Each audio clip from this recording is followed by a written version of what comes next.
Hi everybody, I'm here in our back porch, which a lot of you know is my favorite room in the house, so you can hear lawnmowers in the background, but it's sunny and it's great to be outside. I wanted to tell you a little story of something that happened this week. On Monday morning, around early in the morning, I woke up startled, and you know how you're disoriented when you wake up in the middle of the night, and I leapt out of bed and I headed downstairs to the kitchen without thinking. I stepped to go down the stairs and missed the top step and slid all the way down our very hard wooden stairs to the bottom. I mean, the noise of it brought Bob racing out of the room because it made such a clatter. And at the bottom of the stairs, I realized nothing's broken. I'm okay, I'm just bruised. But I remember thinking at the time that, we're running out of coffee, and that seemed almost as bad as what had just happened. But someone from Chelton fixed the fact that we're running out of coffee, so thank you to that person.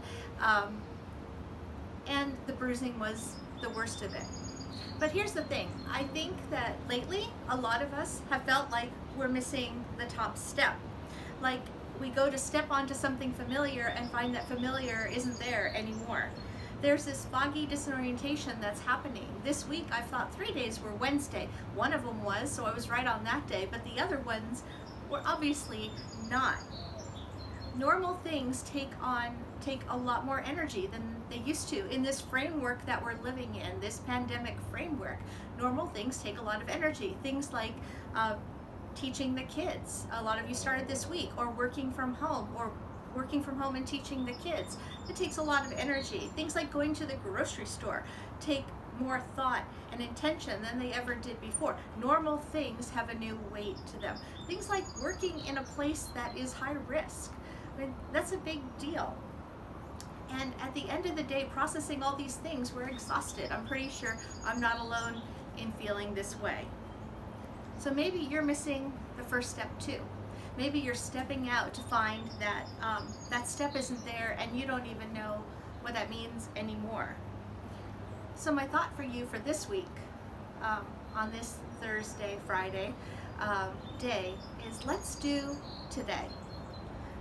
Let's do today. Let's show up for today and put our foot on the step and find that God is already there and He's waiting for us.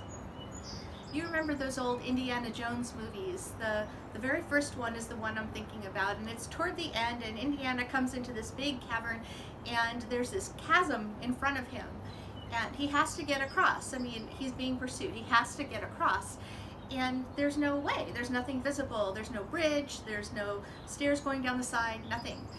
And so, knowing that he has to do this, he has to follow this directive, he puts his foot out and nothing happens. But then he puts the weight of himself into that step, and a step appears under his foot.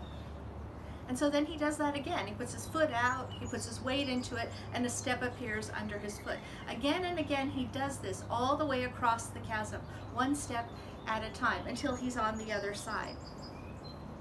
So let's do that. Let's do today.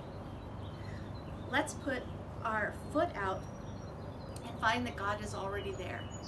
And tomorrow, when we wake up, let's do tomorrow. We'll put our foot out again and find that He's there ahead of us waiting. And He will be the next day, and the next day, and the next.